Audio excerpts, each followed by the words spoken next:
Un adolescent de 17 ans poignardé. Une autre femme assassinée. Il est visé par des allégations d'inconduite sexuelle. Les formations politiques s'arrachent le vote des familles. Comment faire fructifier votre argent sans risque? Savoir et comprendre les plus récentes nouvelles qui nous touchent. Tout savoir en 24 minutes. Avec Alexandre Morin-Villouellette et Mario Dumont. En manchette dans cet épisode, une prime de 12 000 $ aux enseignants pour rester en poste une année de plus. Des associations musulmanes demandent aux tribunaux d'annuler l'interdiction de locaux de prière dans les écoles publiques du Québec. Au hockey, les Coyotes de l'Arizona échouent leur référendum dans leur ville. Une nouvelle opportunité pour Québec de revoir les Nordiques, peut-être. Le chroniqueur et historien Frédéric Bastien est décédé et Harry et Meghan sont pourchassés par des paparazzis à New York. Tout savoir en 24 minutes. Bienvenue à Tout savoir en 24 minutes. Bonjour Mario. Bonjour. Alors, une nouvelle prime annoncée par Québec ce matin de par la bouche de la présidente du Conseil du Trésor, Sonia Lebel. On veut intensifier les négociations là, en éducation et en santé. Mais en éducation, on a vraiment un chiffre. On vise les 7000 enseignants qui sont admissibles à la retraite cette année.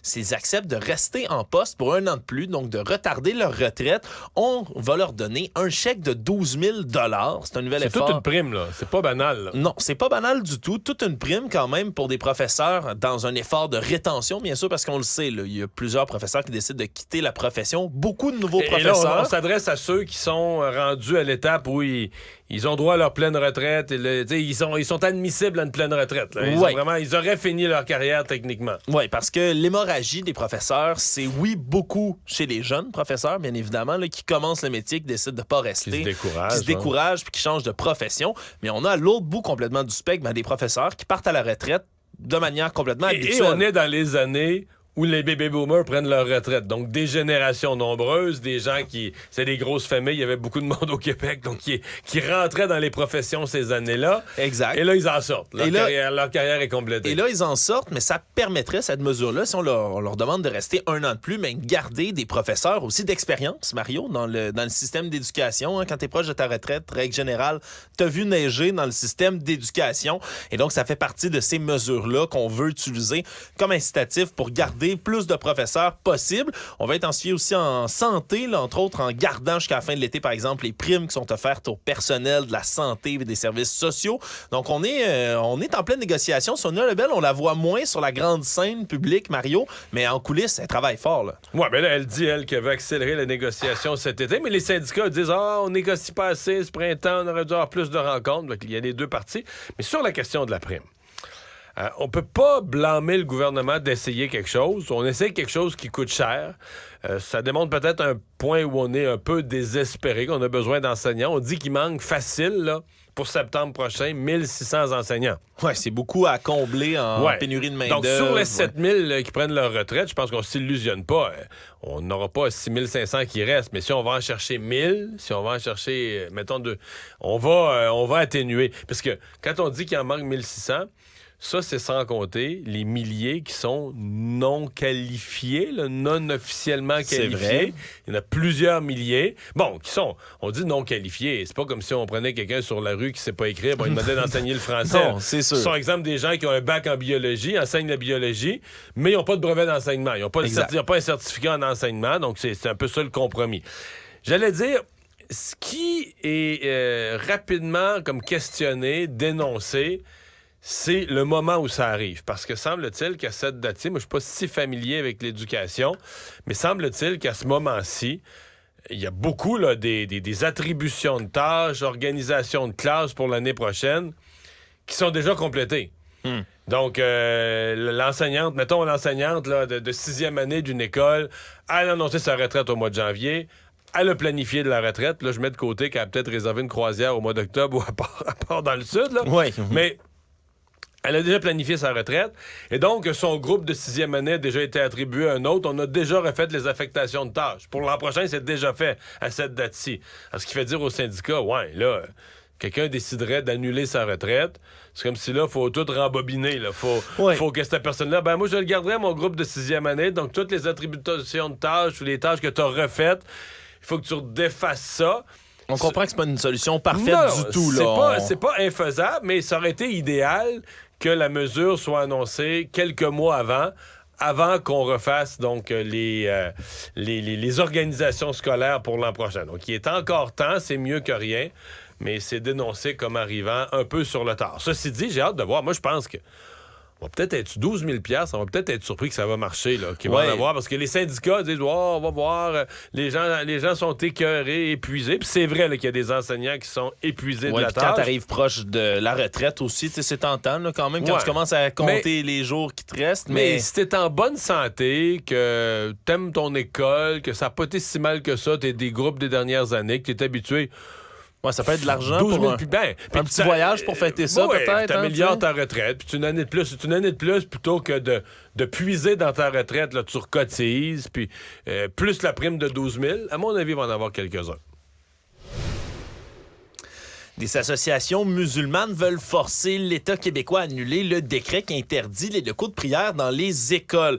On se souviendra, là, il y a de cela quelques semaines, le ministre de l'Éducation, Bernard Drainville, avait décidé là, de mettre un décret justement là, qui concernait tous les locaux de prière dans les écoles publiques au Québec pour que ce soit complètement interdit. Et là, c'est un regroupement d'associations musulmanes là, qui se sont saisies de cela en justice et ça a été rendu public au Palais de justice de Montréal plus tôt aujourd'hui.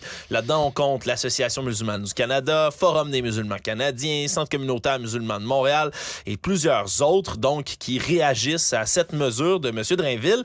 Et eux appellent à la Charte canadienne des droits et libertés en disant que c'est une mesure qui vient brimer directement leurs droits de religion.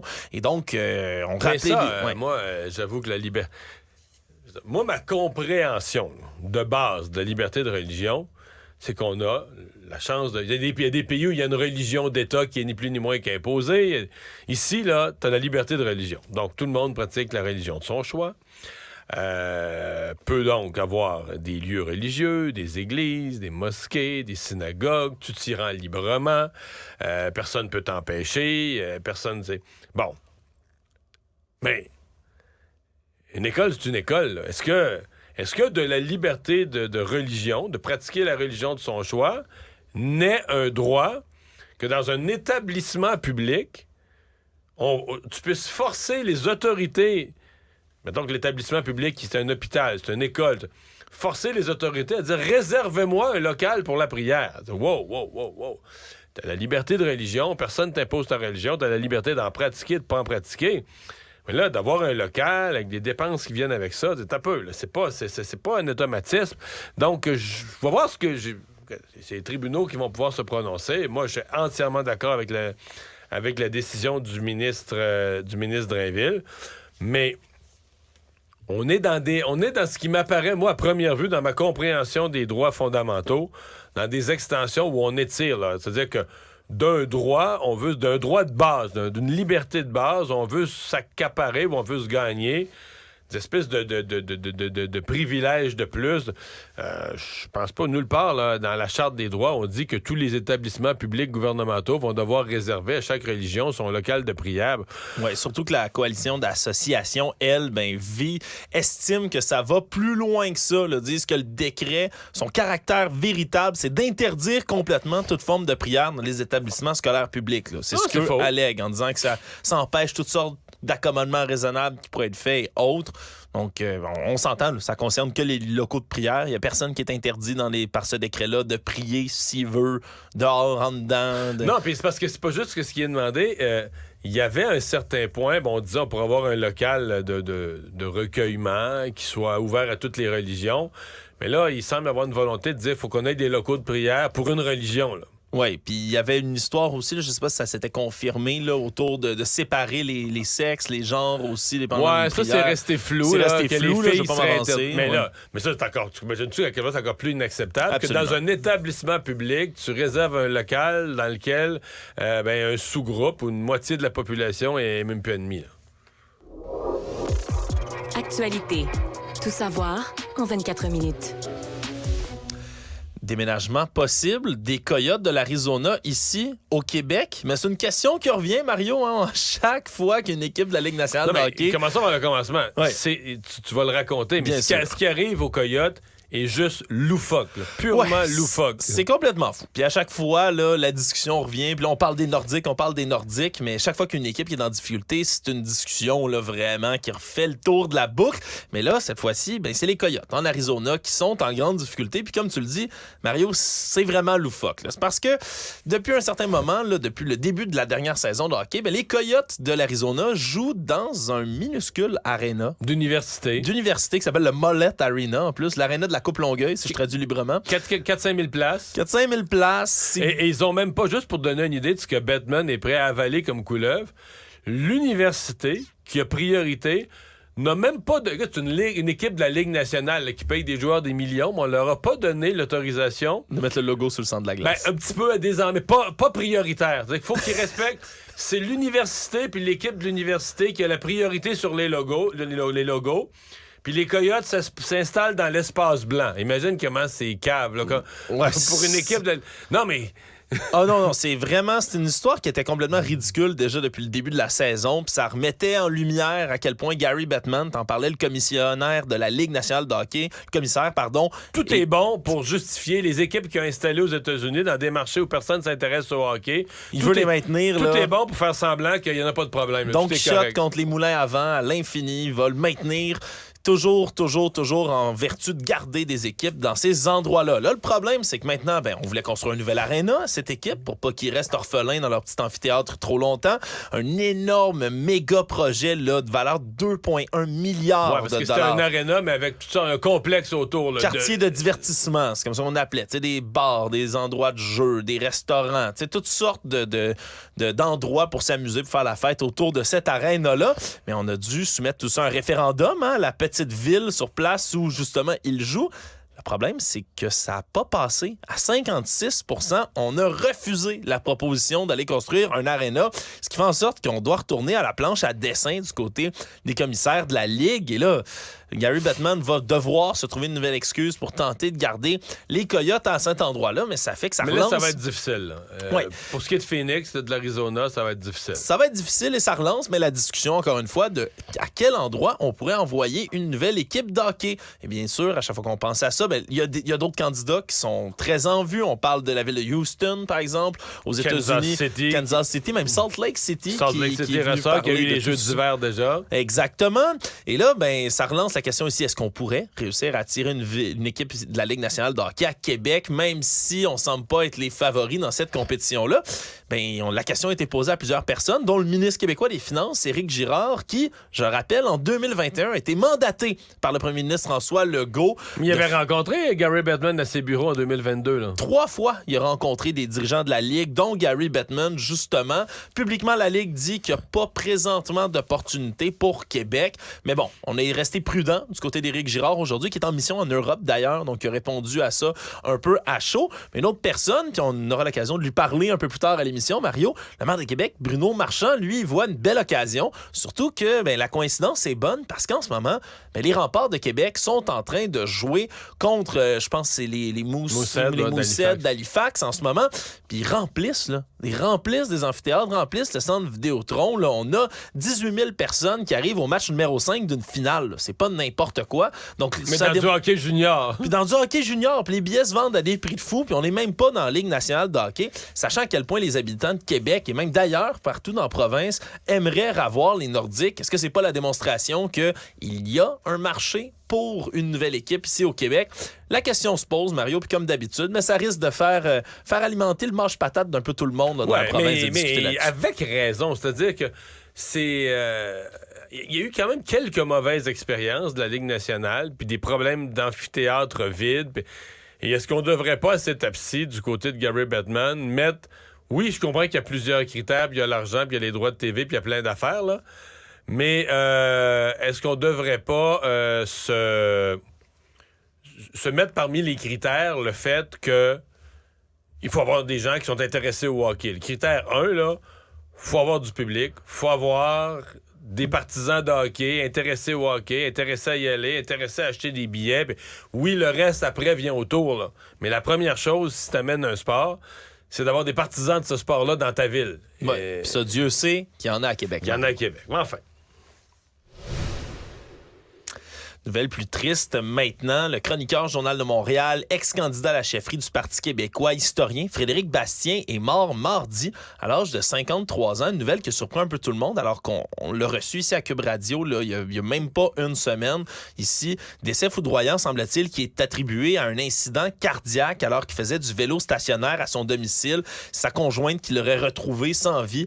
Malheureusement, les ambulanciers, même s'ils sont intervenus rapidement, n'ont pas pu lui porter secours. Et donc, depuis hier, plusieurs hommages, Mario, là, qui sont envoyés de part et d'autre, là, à la fois du milieu journalistique, du milieu des historiens, du milieu politique aussi beaucoup, parce qu'il avait fini 4e à la course à la chefferie là, du Parti québécois qui a élu Paul Saint-Pierre Plamondon. Mais il amenait quelque chose, là, tu sais, c'était... Moi, d'abord, je l'ai connu comme historien, vraiment, avec la bataille de Londres. Moi, j'avais jamais entendu parler de lui avant la bataille de Londres. Qui est un livre qu'il a écrit. Qui est un livre qu'il a écrit et qui est un livre où il a déterré des histoires, des secrets, du rapatriement unilatéral de la Constitution. Un livre sur lequel il a travaillé, je sais pas combien, on parle des années et des années, est allé fouiller dans les archives à Londres, dans des documents qui étaient inédits et qui nous avaient comme prouvé à la fois sa curiosité, ses capacités comme historien. Le livre est magnifiquement écrit.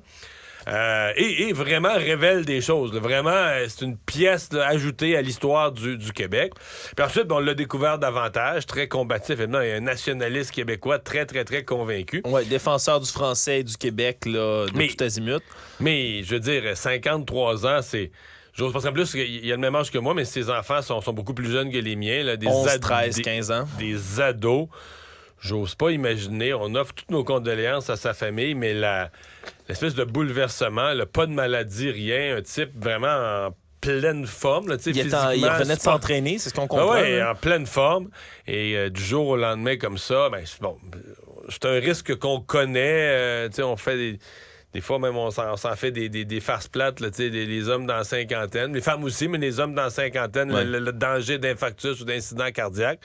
Mais dans son cas, ça a frappé violemment. Oui, puis je nous joins, Mario, là, au reste de la famille de Cube Radio là, pour souhaiter évidemment toutes nos condoléances à sa famille. Il va le manquer à Cube, puis il va manquer évidemment là, au Québec. Tout savoir en 24 minutes. Des nouvelles de Maxime Bernier, Mario, ça fait longtemps qu'on l'a entendu, mais qui est désormais là, en course pour le Château Fort conservateur de Portage-Lisgard. Il se présente dans cet endroit là, du sud du Manitoba en espérant être capable d'aller ravir un siège, parce que c'est le deuxième endroit dans lequel il a fait le meilleur résultat du dernier scrutin, là, après évidemment sa Beauce natale, un endroit dans lequel il y avait avant la députée Candice Bergen du Parti conservateur, qui était bien connue pour une chose, Mario, entre autres, mais son opposition complète à l'avortement. Et même si elle n'a jamais pu pousser ça au maximum dans les lignes de parti, c'est un enjeu que Maxime Bernier veut venir récupérer. Et c'était son deuxième point de presse de campagne aujourd'hui, c'est justement ce qu'il a réitéré. Là. Il veut interdire, lui, ce qu'appelle, je reprends vraiment ses mots à lui, le meurtre d'enfants non nés. Il a parlé d'infanticide lorsqu'il parle d'avortement en dernier trimestre de grossesse, le 3e pour être précis. Et donc, il est venu jeter un caillou dans la mare, Mario, parce que ça risque quand même de venir embêter quelques conservateurs quand même. Tout à fait, mais moi, ma première question, est-ce que Maxime Bernier est même sincèrement contre l'avortement? Je pense... Écoute, Mario, je veux pas me prononcer là-dessus. Parce que toute sa carrière, là, il était plutôt un libertarien, les libertés de chacun... Pas du tout dans les affaires religieuses, pas du tout, là. Mais disons qu'il a fait des changements dramatiques quand même à ses positions dans les dernières années, mais parce Mario. Que là, il forme son Parti populaire du Canada, puis là, il est obsédé d'enlever des votes. Il voit que sa talle de vote, c'est dans le vote conservateur, puis là, il voit qu'il y a des gens là-dedans qui sont opposés à l'avortement, puis il s'en va là, mais... Lui, il n'a jamais été quand il était, mettons, ministre sous Stephen Harper, il n'a jamais été vu dans l'aile anti-avortement. Tu sais, il y avait quelques députés là, dans l'aile anti-avortement. Ça a toujours été. Mais pas lui. Ouais. Pas lui, jamais. Il y avait quelques députés conservateurs qui étaient de ce côté-là, qui déposaient des projets de loi privés. Mais Maxime Bernier, alors qu'il deviendrait le champion contre l'avortement... Je trouve... En fait... Il reprend le drapeau de Candice Bergen, là, littéralement, c'est ce qu'il essaie de faire. Là, je reprends le parallèle qui me vient, c'est Donald Trump. Donald Trump, c'est pareil, là. Toute sa vie, il était pro-choix. Puis là, au moment où il devient le porte-étendard des Républicains, puis là, il s'aperçoit qu'il y a une partie du vote, là, tout à coup, il est préoccupé par la question de l'avortement. Puis soudainement, il est religieux aussi, Mario. Soudainement, ça lui importe tellement. Non, t'as raison de faire un parallèle entre les deux là, dans ce cas-ci. Là, revirer sa veste, là, peu importe l'enjeu, tant que ça amène plus de votes. Mais bon, on verra si ça va porter ses fruits parce que quand même, le Parti populaire avait obtenu à peu près 22 % dans cette circonscription-là aux dernières élections. Et donc, va tenter de faire mieux dans cette partielle qui va y avoir lieu. Qui sait, hein, Mario? Peut-être va-t-il réussir à venir chauffer les fesses des conservateurs. En tout cas, il est venu lancer l'invitation là, à Pierre Poilievre de répondre aux questions s'il est en faveur d'infanticide au 3e trimestre et autres informations. Bref, Maxime Bernier qui ramène là, de l'avant le débat sur l'avortement. Économie.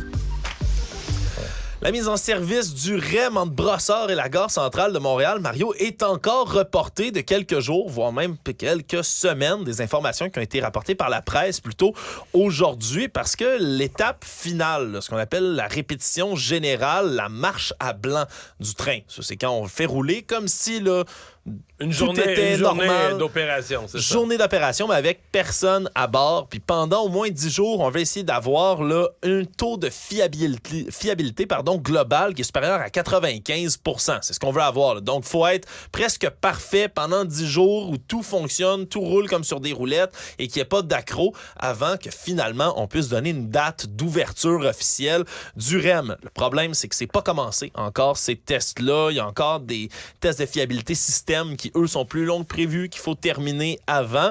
Et donc, ça pourrait dépasser de quelques semaines l'échéancier qu'on s'était donné du côté de la CDPQ Infra, qui coordonne le projet, d'atteindre ça à la fin du printemps, donc le 20 juin prochain. Risque de dépasser peut-être début, milieu, fin juillet. Ça reste à voir encore. Mais l'autre chose, Mario, qu'on risque d'apprendre parce qu'on est un peu échaudé parce que il y en a eu d'autres, là, des dépassements. Donc, on est sensible à ça. Bon, cette fois, on dit un petit dépassement, mais on verra parce que s'il faut faire 10 jours consécutifs, là, de répétition, ça veut dire que si durant les 10 jours, il arrive des problèmes, je suppose qu'on repart le compteur à zéro pour faire un 10 jours consécutif où ça marche. Oui, absolument. Mais en plus de ça, tu parles de dépassement, Mario, il risque d'y en avoir un autre. Celui-là, sur le coup, on dit qu'on va révéler là, dès l'inauguration du premier tronçon du REM le prix que ça a coûté là, au total pour le REM. On dit au départ, c'était supposé être 7 milliards. On peut s'attendre à au moins 30 % d'augmentation finalement. Un chiffre qui va peut-être venir pincer les oreilles. 9 milliards. Ouais. Le Monde. Le prince Harry et Meghan Markle font encore parler d'eux depuis ce matin, nouvelle qui a fait le tour du monde, alors qu'ils sortaient là, d'un espèce de gala à New York là, où la duchesse a reçu là, un prix, le Woman of Vision, à la Miss Foundation for Women, donc organisation comme ça qui donnait des prix. Et quand ils sont sortis, ils sont embarqués dans une voiture et selon leur porte-parole, aurait été pourchassé pendant près de 2 heures en voiture par des paparazzis qui voulaient prendre des photos pour une espèce de poursuite en voiture qui aurait été là, dangereuse, selon les dires, et quasi catastrophique. Là, je reprends les termes qu'ils ont utilisés en disant qu'ils ont frôlé des voitures, des officiers de police, que ça aurait pu être dangereux à certains points. Moi, j'ai vu ça un peu comme s'auto-incriminer. Là. Tu dis, je comprends si tu fuyais là, un danger, mais tu fuis un appareil... Fait que tu dis, moi, je fuyais un appareil photo, puis je respecte qu'ils veulent pas se faire photographier, puis que le paparazzi le déteste. C'est fatigant, on comprend. Je comprends ça. Mais tu dis, OK, moi, j'ai failli frapper du monde, frapper des gens en fuyant un appareil photo. Là, tu dis, voyons, là, tu conduisais comme un malade. Là, tu mettais en péril. C'est plate d'être photographié contre son gré. Mais c'est pire de se faire tuer par un char, par quelqu'un qui conduit en malade. En tout cas, ouais. Surtout que la police de New York, Mario, est venue dédramatiser un peu plus tard aujourd'hui en disant, selon leur propre communiqué, que oui, il y avait eu des paparazzis qui les suivaient, oui, ils se sont dépêchés de les fuir, mais que c'était pas aussi dangereux que la famille royale l'affirme. Il y a un chauffeur de taxi qui les a conduits aussi qui dit que c'était pas vraiment une poursuite. Là. Il dit, je me suis jamais senti en danger dans toute cette histoire-là. Là, c'est vrai que c'était fatigant, mais c'était pas aussi dangereux que ce que eux ont rapporté. Par contre, c'est certain que cette nouvelle-là, Mario, c'est pas pour rien qu'elle fait quand même le tour du monde aujourd'hui. C'est parce qu'on sait que la mère du prince Harry, Lady Diana, est morte pourchassée par des paparazzis. Au niveau symbolique, on s'entend que c'est une nouvelle. Quand je l'ai vu apparaître ce matin, j'ai dit, gars, ben ça va être une nouvelle qui va faire le tour du monde. Là. Le symbole est tellement fort. Mais dans les faits, quand tu la prends juste terre à terre, la logique de la nouvelle, tu dis non, là, ça n'a pas de là. Tu fuis pas, tu conduis pas en fou pour fuir un appareil photo, mettant à risque là, les dangers des autres. Résumer l'actualité en 24 minutes, c'est mission accomplie. Tout savoir en 24 minutes. Un nouvel épisode chaque jour en semaine. Partagez et réécoutez sur toutes les plateformes audio. Disponible aussi en audiovisuel sur l'application Cube et le site cube.ca. Une production Cube Radio. Restez connectés. Tout ce que vous avez manqué est disponible sur l'application Cube ou en ligne au